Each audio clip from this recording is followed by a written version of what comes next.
क्या आपने ऐसा स्टिकर का भी किसी इलेक्ट्रिकल अप्लायंस के पीछे लगा हुआ देखा है जिसके ऊपर लिखा रहता है 600W, 500W, 400W या और भी चीज़ें 240V, 10A, ठीक है, ये सारी चीज़ें लिखी हुई होती हैं। इसके अलावा क्या है, HZ के साथ कुछ लिखा होता है। ये सारी हैं प्रॉपर्टीज़ उस एनर्जी की जो इस अप्लायंस में यूज़ होगी। जैसे कि मैं आपको बता रहा हूँ नाम इलेक्ट्रिकल अप्लायंस, तो ये इलेक्ट्रिसिटी का यूज़ करेगी। तो मीन्स मैं किसके बारे में बात करने जा रहा हूँ, इलेक्ट्रिसिटी के बारे में। This video is going to be very interesting for you. You will be knowing all these features of electricity. ये सारे फीचर्स मैं आपको धीरे धीरे डिस्कस कराऊंगा। और ये वीडियो स्पेशली लाई गई है टेट एस्पायरेंट्स के लिए जो टेट का पेपर देने जा रहे हैं और उन्होंने साइंस की तैयारी करनी है। इसके अलावा क्या है, स्क्रीनिंग के लिए, और भी क्या है जो दूसरे कम्पिटिटिव एग्जाम है जिनमें साइंस से जुड़े हुए क्वेश्चन, जनरल साइंस से जुड़े हुए क्वेश्चन आते हैं, उनके लिए ये वीडियो हेल्पफुल रहने वाला है। तो मैं डिस्कस करूंगा जनरल साइंस को एक एडवांस रूप में, ताकि आप इस लेक्चर को सुनने के बाद क्या है हर एक क्वेश्चन का आंसर दे सकें, ठीक है। तो this video is brought to you by maths mentor online classes. तो इसके बाद मैं अपनी इंट्रोडक्शन दे दूं। मेरा पूरा नाम है राजन चुग और these are some of my social media links, you can follow me there. और इसके बाद ज़्यादा टाइम खराब ना करते हुए मैं स्टार्ट करूंगा वीडियो लेक्चर को। यहाँ पर कुछ मैंने एमसीक्यूज लिए हैं और उनके साथ साथ क्या मैं आपको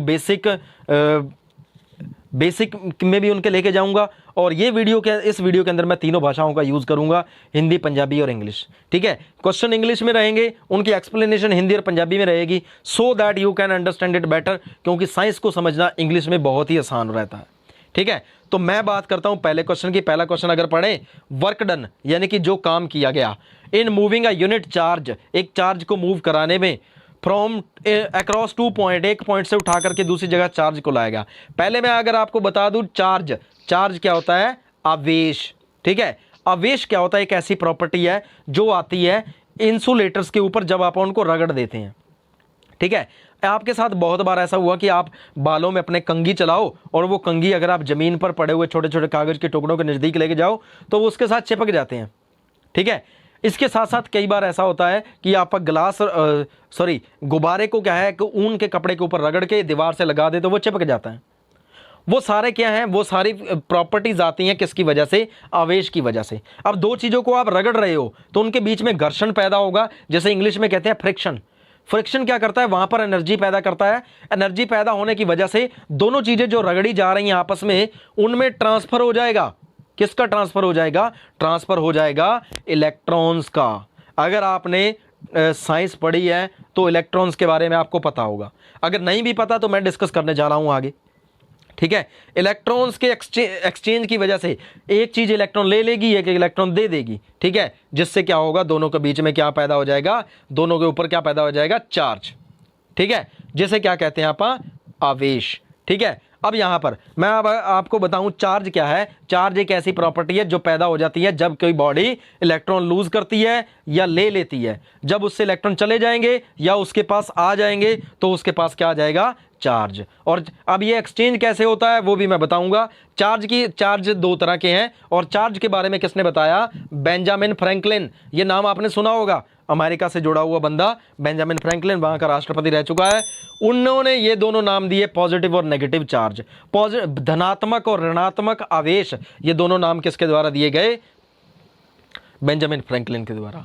और दो तरह के आवेश हैं, एक पॉजिटिव और नेगेटिव। अगर आपको नहीं पता चल रहा तो बैटरी के ऊपर ऐसा लिखा होता है, प्लस का निशान लगा होता है, नेगेटिव का लगा होता है। पॉजिटिव वाले को कहते हैं धनात्मक, नेगेटिव वाले को कहते हैं ऋणात्मक। और ये धनात्मक आवेश, ये ऋणात्मक आवेश, ये दोनों के फीचर अलग अलग हैं। अगर दोनों एक जैसे आवेश आमने सामने आ जाएं, एक दूसरे के एरिया में आ जाएं, तो ये एक दूसरे को दूर भगा देंगे, जिसे कहा जाता है रिपल्शन, ठीक है। इंग्लिश में कहते हैं आप उसे रिपल्शन, REPULSION। वो क्या कर देंगे, रिपेल कर देंगे, एक दूसरे को दूर भगा देंगे। इसके साथ जब वो अलग अलग तरह के आते हैं, पॉजिटिव आ जाए, नेगेटिव आ जाए, तो क्या है, नजदीक आ जाएंगे। अब मैं एक छोटा सा एग्जांपल देता हूं आपको, जो 10th क्लास की एनसीईआरटी बुक में आपको मिल जाएगा, क्योंकि काफ़ी ज़रूरी है उसको डिस्कस करना। अगर आप एक कांच की छड़ को, कांच की एक रॉड है, उसको रगड़ देते हो सिल्क के कपड़े के ऊपर, तो कांच की रॉड के ऊपर आ जाएगा पॉजिटिव चार्ज। क्योंकि पॉजिटिव चार्ज क्यों आया? क्योंकि जो इलेक्ट्रॉन थे ना, वो छोड़ के चले गए किसको? कांच की रॉड को। किसके पास चले गए? सिल्क के कपड़े के ऊपर। ठीक है, तो कांच की रॉड के ऊपर आ गया प्लस का चार्ज। अब मेरे कहने का मतलब है, जो चीज छोड़ के जाएगी इलेक्ट्रॉन, वो बना लेगी पॉजिटिव चार्ज, यानी कि धनात्मक आवेश। जिसके पास चले गए उसके पास क्या आ गया? ऋणात्मक आवेश, यानी कि नेगेटिव चार्ज। ठीक है, इसके साथ साथ और एग्जांपल दे दूं मैं। एक एबोनाइट रॉड होती है, बहुत ज्यादा एग्जांपल आता है इसका, एबोनाइट रॉड। इसको अगर आप रगड़ोगे बिल्ली की खाल के ऊपर, तो इसके ऊपर आ जाएगा चार्ज नेगेटिव। ठीक है, एबोनाइट रॉड के ऊपर चार्ज आ जाएगा नेगेटिव। तो ये एग्जांपल आ जाता है, एबोनाइट रॉड को अगर बिल्ली की खाल पर रगड़े, ऊन के ऊपर रगड़े, तो क्या हो जाता है? चार्ज आ जाता है नेगेटिव। अब इन्हीं चार्जेस को जब आप मूव कराते हैं, मान लीजिए मैं एक चार्ज को यहां रख देता हूं, मैंने एक आवेश को रख दिया यहां पर, उसको लिखा जाता है क्यू से। ठीक है, इसके चारों तरफ इसका एक एरिया होगा। ठीक है, इसका जो एरिया होगा उसे हम कहते हैं इसकी फील्ड। ठीक है, आवेश का एरिया। ठीक है, इसकी फील्ड, इसे इंग्लिश में कहते हैं इलेक्ट्रिक फील्ड। अब इसके नजदीक कोई चार्ज आप लेके जाओगे, अगर सेम चार्ज लेके गए तो ये दूर भगाएगा, इसका अपोजिट लेके गए तो ये नजदीक ले आएगा, खींच लेगा, अट्रैक्शन कर लेगा। अट्रैक्शन और रिपल्शन ही तो दो खेल हैं जो चार्ज के अंदर देखे जाते हैं। ठीक है, अब आवेश जब ऐसा करता है, तब दो पॉइंट्स के बीच में क्या आ जाता है? Potential difference. मान लीजिए मैं एक छोटा सा एग्जांपल देता हूं आपको। ठीक है, यहां पर कोई चार्ज पड़ा है, वो है पॉजिटिव, धनात्मक है, और इसका एरिया ये है, और बाहर कोई पॉजिटिव चार्ज पड़ा है, ये है धनात्मक है, ये भी दोनों सेम है। इसको आप जब इसके नजदीक लाओगे तो क्या होगा? जब आप इसको इसके नजदीक लाओगे तो रिपल्शन होने वाली है कि नहीं होगी? भगाएगा एक दूसरे को। तो मतलब आपको काम करना पड़ेगा इसके ऊपर, और कोई काम आसानी से अपने आप नहीं हो रहा, तो आपको काम करना पड़ता है। फॉर एग्जाम्पल, टंकी या ऊपर छत पर पानी पर चढ़ाना है आपको। पानी कैसे चढ़ाएंगे? पंप लगाएंगे, वाटर पंप, वो पानी ऊपर पहुंचाएगा, वो पहुंचाएगा, तो आपको खुद को काम करना पड़ेगा। अब यहाँ पर एक एग्जांपल देखो, यहाँ है पौंड, छप्पड़ पंजाबी में। ठीक है, तालाब हिंदी में। यहाँ से पानी ऊपर लेके जाना है, तो पानी की प्रॉपर्टी है वो नीचे की तरफ जाता है, जिस तरफ जमीन नीचे होगी उस तरफ जाएगा। पानी को आप ऊपर ले जाओगे तो आपको एक्स्ट्रा काम करना पड़ेगा, यानी कि वर्क डन करना पड़ेगा। ठीक है, कार्य करना पड़ेगा। तो पानी को ऊपर पहुंचाने का काम कौन कर रहा है? पंप कर रहा है। तो सिमिलरली क्या है, चार्ज को जब आप लेके आओगे किसी दूसरे चार्ज के नजदीक, अगर वो सेम चार्ज है तो आपको करना पड़ेगा वर्क डन। तो आइसोलेट सिस्टम, किसी भी ऐसे सिस्टम में जब आप चार्ज को यहां से वहां लेके गए, किसी भी चीज के ऊपर आप काम करो, वो काम कभी व्यर्थ नहीं जाएगा, कार्य व्यर्थ नहीं जाता, वो चेंज हो जाता है किसके रूप में? एनर्जी के रूप में, ऊर्जा के रूप में, और उसी के अंदर जमा हो जाएगा। ठीक है, अब एक चार्ज को उठा करके आप बड़ी दूरी से लाए, अनंत से लेके आए, इन्फिनिटी से लेके आए, बड़ी दूरी से एक पॉइंट पर पहले पर लेके आए, तो यहां पर जो आप काम इसके ऊपर करके लाए, वो कहां जाएगा? वो इसी चार्ज के अंदर स्टोर हो जाएगा, जिसे कहा जाता है पोटेंशियल। ठीक है, इंग्लिश में कहते हैं इसको पोटेंशियल। ठीक है, अब इसी पोटेंशियल, अब मान ले एक पॉइंट पर आप लेके आए, दूसरे पर यहां लेके आए, तो दो पॉइंट हैं, यहां पर मान लो कम काम करना पड़ा, यहां ज्यादा करना पड़ा, तो पोटेंशियल किसके अंदर ज्यादा हुआ? जिस पर आपको ज्यादा काम करना पड़ा। ठीक है, अब इन दोनों के बीच में जो डिफरेंस है, एनर्जी का जो डिफरेंस रह गया, वो क्या कहलाता है? Potential difference. ठीक है, और मैंने अभी आपको बताया कि जो लिखा होता है 240 वी, ये वी है पोटेंशियल। ठीक है, पोटेंशियल डिफरेंस। मान लीजिए आप एक बैटरी को देखते हैं, एक सेल जो घड़ी में डाला जाए या किसी भी चीज में डाला जाए, उसके ऊपर लिखा होता है 3 वोल्ट, यानी कि उसके ऊपर दो टर्मिनल हैं, दो क्या है? हिस्से हैं। एक पे लिखा होता है पॉजिटिव, दूसरे पे लिखा होता है नेगेटिव। तो इन दोनों के बीच में क्या है? कितना डिफरेंस है पोटेंशियल का? यहां पर चार्ज को लाया गया, यहां पर लाया गया, उन दोनों के बीच में चार्ज को लाने के लिए दोनों पर काम किया गया, और उस वर्क में कितना फर्क है? 3 वोल्ट का उसके अकॉर्डिंग फर्क आ गया। ठीक है, 3 वोल्ट पोटेंशियल का फर्क आ गया। इस पोटेंशियल को क्या कह दिया जाता है? Potential difference. आगे बात समझ? अब यहां पर आंसर क्या रहने वाला है? Potential difference. अब मैंने आपको चार्ज के बारे में बता दिया। अब चार्ज ऐसे नहीं मूव करता। चार्ज, अगर मैं पहले रुके हुए चार्ज की बात करूं तो एक साइंस है, ब्रांच है साइंस की, जिसे क्या कहा जाता है, इलेक्ट्रोस्टैटिक, ठीक है, स्थितिक, जिस स्थिति का आप कह सकते हैं, यानी कि जब रेस्ट पर है चार्ज, आवेश रुका हुआ है, तो उसे क्या, उस साइंस को क्या कहा जाता है, इलेक्ट्रोस्टैटिक। जब वो चार्ज मूव करने लग जाएगा तब वो बन जाता है करंट। तो समुद्र में पानी मूव करता है, वो करंट कहलाता है। इसी तरह जब एक तार में जब आवेश मूव करने लग जाएगा तो वो क्या बन जाएगा, करंट। हम कह देते हैं कि इस वायर में करंट है। वो करंट क्या है, उसमें क्या मूव कर रहा है, चार्ज मूव कर रहा है। एक्चुअली चार्ज मूव नहीं करता, इलेक्ट्रॉन्स मूव करते हैं, ठीक है, इलेक्ट्रॉन मूव करते हैं एक साइड से दूसरी साइड। कहां जाएंगे, चार्ज कहां से कहां जाएगा, जिधर ज्यादा पोटेंशियल है ना उससे कम की तरफ जाएगा। जमा पानी की तरह काम करता है ये, जहां पानी रुका हुआ है उससे वो कम की तरफ जाता है, जहां पानी की कमी हो, नीची जगह हो। वही काम कौन कर रहा है, पोटेंशियल, यानी कि करंट, यानी कि चार्ज ज्यादा से कम की तरफ उसका बहना है, ठीक है, ज्यादा पोटेंशियल से कम की तरफ। मैं एक एग्जांपल देता हूं, घरों पर जो इन्वर्टर लगा होता है उसके ऊपर दो टर्मिनल है, पॉजिटिव और नेगेटिव, ठीक है। पॉजिटिव और नेगेटिव के बीच में जो डिफरेंस रहता है, 12 वोल्ट की बैटरी है, पापा कह देते हैं, मिस्त्री कह देता है 12 वोल्ट की बैटरी है। इसका मतलब क्या है, दोनों के बीच में पोटेंशियल डिफरेंस कितना है, 12 वोल्ट। जितना ज्यादा वोल्ट होगा उतनी ही ज्यादा वो क्या करंट दे पाएगा, ठीक है। घरों में आने वाला जो करंट है, बैटरी के अंदर जो करंट है, दोनों अलग अलग तरह के हैं, दो तरह के हैं। एक होता है अल्टरनेटिंग करंट, एक होता है डायरेक्ट करंट। अल्टरनेटिंग यानी कि बदलने वाला, और डायरेक्ट करंट जो नहीं बदलता, जो डायरेक्शन नहीं बदलता। अल्टरनेटिंग करंट क्या है, कभी धनात्मक हो जाएगा, कभी ऋणात्मक हो जाएगा, पॉजिटिव हो जाएगा, कभी नेगेटिव हो जाएगा, ठीक है।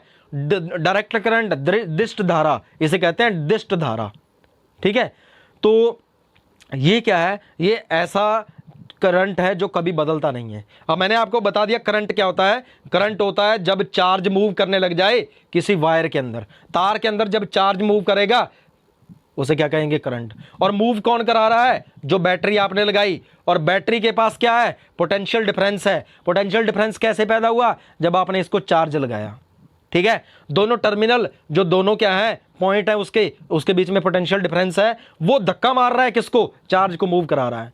तो एक तरह कह सकते हैं जैसे पंप धक्का मारता है ना पानी को, वही काम कौन करता है, पोटेंशियल डिफरेंस। अब इस पोटेंशियल डिफरेंस को मापने के लिए कौन काम करता है, किसका यूज होता है। तो आपने देखा होगा कोई भी घर पर मोटर लगी हो, ठीक है, खेत में मोटर लगी हो, तो वहां पर ऐसे गोल सी डिवाइस लगी होती है जिसके ऊपर सुई चलती रहती है, सुई हिलती रहती है, कोई नंबरिंग से लिखी होती है, 10 से 15, 20 से 40, 100 से 200, इस तरह, ठीक है। वो क्या है, एक मीटर है, और जो मीटर काम करेगा वोल्टेज मापने के लिए उसको क्या कहते हैं, वोल्ट मीटर। हम क्या कह देते हैं उसको, वोल्ट मीटर। तो मैंने अभी आपको बताया दो तरह के क्या हैं, करंट हैं। दो तरह के करंट कौन कौन से, एक तो करंट हो गया एसी और दूसरा हो गया DC. AC current alternating current, ठीक है। दूसरा करंट कौन सा, डीसी, ठीक है, दिष्ट धारा वाला। अब आगे बात करें आप इसके कुछ और फीचर्स की बात करते हैं। तो अगला क्वेश्चन क्या था, सेकंड, कौन सी डिवाइस यूज होती है, वोल्टमीटर। वोल्टमीटर से, वोल्टेज से जुड़े हुए क्वेश्चन मैं आपको बताता हूं कुछ, जो कि क्या है कॉम्पिटिटिव एग्जाम से आपके लिए जरूरी है। अब कोई भी साइंटिस्ट इसके बारे में बताता है तो उसके नाम पर ही उसको रख दिया जाता है, ठीक है। उसके फीचर्स को, जिसके बारे में उसने स्टडी की, उसके नाम पर ही उस प्रॉपर्टी को रख दिया जाता है। जैसे इस वोल्टेज की बात की, वोल्ट ऐसा लिखा होता है 15 वोल्ट, ये वोल्ट है। एक साइंटिस्ट थे अलेक्जेंड्रो वोल्टा, ठीक है, अलेक्जेंड्रो वोल्टा, इनके नाम पर इसको रखा गया है। इन्होंने किसके बारे में बताया, इन्होंने सेल बनाया सबसे पहला, जो केमिकल सेल, ठीक है, केमिकल सेल, जो केमिकल बैटरी बनाई गई केमिकल से, जिसमें ये तेजाब वगैरह डलता है, वो किसने बताया, अलेक्जेंड्रो वोल्टा ने, ठीक है। अलेक्जेंड्रो वोल्टा के ने ही बताया वोल्टमीटर के बारे में, वोल्टेज के बारे में भी उसने बताया। तो सारे नाम क्या है, उन्हीं के नाम के ऊपर रख दिए गए, इसकी प्रॉपर्टीज के, इलेक्ट्रिसिटी की प्रॉपर्टीज के, ठीक है। अब आगे मैं बात करूं वोल्टमीटर की, वोल्टमीटर के बारे में भी इन्होंने ज्ञान दिया। अब मैं बता चुका हूं प्रॉपर्टीज, सेम चार्ज होंगे तो क्या है, रिपेल करेंगे, अलग अलग होंगे तो अट्रैक्ट करेंगे। अब हम दुकान पर कुछ चीज खरीदने गए, कुछ खरीदेंगे तो क्या होगा, वो पूछेगा कितनी चाहिए, है ना, कितनी चाहिए, मतलब 2 किलो, 5 किलो, 7 दर्जन, 2 दर्जन, 5 चीज़ें चाहिए, 2 साबुन के पैकेट चाहिए, वो क्या है, वो सारा कुछ मेजरमेंट है। तो हम हर एक चीज़ को मापते हैं, तो हमें मापने के लिए हम चार्ज को भी मापेंगे, वो करंट को भी मापेंगे, वोल्टेज को भी मापेंगे, हर चीज़ को अपन नंबर में कन्वर्ट करते हैं। तो चार्ज को भी नंबर में कन्वर्ट किया गया और उसकी पहचान रखने के लिए उसके पीछे उसका सरनेम लगा दिया। जैसे मेरा नाम लगा, मेरे पीछे लगा हुआ सरनेम चुग, तो ठीक है, वो क्या है, मुझे पता चल जाता है, मेरे बारे में पता चल जाता है मैं किस कम्युनिटी से बिलोंग करता हूँ। अब जब भी किसी के पीछे कूलम लिखा होगा, जब कूलम, ये भी साइंटिस्ट के नाम पर है जिन्होंने इसके बारे में आइडिया दिया, COULOMB, कूलम, हिंदी में कह देते हैं गुलाम, ठीक है। ये मान लीजिए मैंने लिख दिया 10 कूलम, तो मैं क्या बता रहा हूं, मैं बता रहा हूं चार्ज, मैं बता रहा हूं आवेश। तो आपसे कोई पूछे यूनिट क्या है, इकाई क्या है, इकाई हिंदी में वर्ड यूज होता है इकाई। चार्ज की, आवेश की इकाई क्या है, वो होती है कूलम, ठीक है। करंट की इकाई क्या है, एम्पियर। एनर्जी की क्या है, जूल। ये आपने वर्ड सुने हैं, इकाई होती है मापने का तरीका। लंबाई को तुम मापते हो मीटर में, किलोमीटर में, भार को मापते हो किलोग्राम में, ठीक है, वो सारी इकाइयां हैं, मापने का तरीका है। करंट को आप मापोगे एम्पियर में, वोल्टेज को मापोगे आप वोल्ट में, जिसका सिंबल होता है V। एक और ऐसा सिंबल लिख दिया जाता है जो क्या है, ग्रीक भाषा के अकॉर्डिंग है। अब इसके बाद कूलम, जब C लिखा हो तो वो बता रहे हो आप कि चार्ज, ठीक है। पोटेंशियल डिफरेंस को मापने के लिए यूनिट क्या होगी, मेरा अगला क्वेश्चन जो मैंने अभी आपको बताया, वोल्ट। अब वो जो मैंने पिक्चर सबसे पहले दिखाई, उसके पीछे लिखा था 240, 100 से लेकर 240 वोल्ट। 100 से लेकर 240 वोल्ट की इलेक्ट्रिसिटी, अगर करंट आ जाता है तो वो डिवाइस चलती रहेगी। 240 से ज्यादा हुआ तो करंट भी बढ़ जाएगा, वोल्ट बढ़ता है तो करंट बढ़ता है, V बढ़ेगा तो करंट भी बढ़ता है, ठीक है। और V बढ़ता है तो क्या है, उसके अंदर शॉर्ट सर्किट हो सकता है, वो चीजें जल सकती हैं, ठीक है, गर्म हो जाएगा, जल जाएगा। अब 100 से 240 लिखा है तो 240 तक की वोल्टेज को ये ले लेगा, उससे ज्यादा आई तो जला देगा। तो और भी बहुत आपने घरों पर लाइनें देखी होंगी, खेत में लाइनें जाती हैं, कहते हैं 11,000 वोल्ट की है, तो 11,000 वोल्ट क्या होता है, इसका मतलब वोल्टेज ज्यादा है, इसकी पोटेंशियल डिफरेंस ज्यादा है। इसकी एक वायर जो रेड वाली होती है, एक ब्लैक वाली है, दोनों के बीच में पोटेंशियल डिफरेंस है, और वो कितने वोल्ट का है, 11,000 वोल्ट का, ठीक है। तो 11,000 वोल्ट बहुत ज्यादा हो जाएगा। एक सेल में कितना होता है, सिर्फ 1.5 वोल्ट, 3 वोल्ट, 9 वोल्ट की बैटरी, 12 वोल्ट की बैटरी, ठीक है। और वो करंट रहता है डीसी में पॉजिटिव और नेगेटिव रहते हैं, बट इसमें क्या है, पॉजिटिव नेगेटिव का मतलब इतना कह नहीं सकते, क्योंकि वहां पर पॉजिटिव नेगेटिव बदलता रहता है, इसीलिए इसको तो अल्टरनेटिंग करंट कहते हैं, यानी कि अल्टरनेट कर रहा है, बदल रहा है, डायरेक्शन बदल रहा है, ठीक है। अब मैं एक चीज और बता दूं आपको, यहां पर लिखा होता है कई बार 240 वोल्ट, ये तो मैंने आपको बता दिया। ऐसा लिखा होगा 10A क्या बताता है, एम्पियर। एम्पियर भी क्या है, एक साइंटिस्ट के नाम पर यूनिट है। अब करंट कितना जा रहा है उसके अंदर वो बताता है। अब मान लीजिए पंखा चल रहा है, उसमें 5 एम्पियर करंट जा रहा है, 5 एम्पियर करंट वो ले रहा है, तो वो बता रहा है केवल और केवल करंट के बारे में। और पंखे को चलाने के लिए 2 वायर्स लगी हैं, ठीक है, शू के अंदर 2 वायर्स लगी हैं, और वो लगी हैं किसके अंदर, जहां से इलेक्ट्रिसिटी का सोर्स है, उन दोनों टर्मिनल में, उन दोनों सॉकेट्स में कितना पोटेंशियल डिफरेंस है, 240 वोल्ट। उसी की वजह से 10 एम्पियर करंट है। अगर ये 440 वोल्ट हो जाता है तो एम्पियर भी बढ़ जाएंगे, करंट भी बढ़ जाएगा। ज्यादा करंट जाएगा तो वायर गर्म होंगी, ज्यादा इलेक्ट्रॉन्स फ्लो करेंगे, ठीक है, ज्यादा एनर्जी का ट्रांसफर होगा, तो वो जलने का खतरा रहता है। तो वहां पर हम एक लिमिट सेट करते हैं 240 वोल्ट, 215 वोल्ट, ठीक है। और ज्यादा होगा तो फ्यूज उड़ा देगा। फ्यूज आप क्यों यूज करते हैं, फ्यूज यूज करते हैं हम उस डिवाइस को बचाने के लिए। अब ठीक है, अब मैं आपको बताऊं, इसके बाद कुछ एक जो 1 वर्ड आंसर बनते हैं वो आप देखते हैं।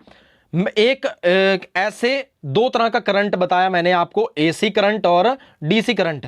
कौन सा करंट इनमें से डायरेक्शन बदलता है बार बार, वो है एसी करंट, ठीक है। और डीसी करंट क्या है, एक समान रूप से एक साइड से दूसरी साइड तक बहता रहता है, पॉजिटिव नेगेटिव इसके मिले रहते हैं, डायरेक्शन नहीं बदलती। दैट्स वाई ये क्या है, दिष्ट धारा कहलाता है, यानी कि डायरेक्ट करंट, ठीक है।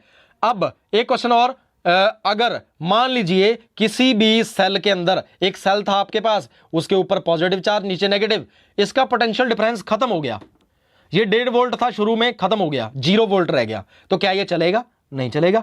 मैंने बताया कि पोटेंशियल डिफरेंस ही तो धक्का लगाता है इलेक्ट्रॉन्स को मूव करने के लिए वायर में, ठीक है, तो पोटेंशियल डिफरेंस क्या है? नहीं मिलेगा, तो क्या होगा? इससे भी करंट भी नहीं जा पाएगा। अब ये जो कूलम है, कूलम भी किसी साइंटिस्ट के नाम पर रखा गया है। अब 10 एम्पियर, एम्पियर ए क्या बताता है? अब आपसे पूछे कोई करंट की इकाई क्या है, ये है एम्पियर। किसके नाम पर रखी गई? एंड्रे मैरी एम्पियर के नाम पर। आप किसके नाम पर?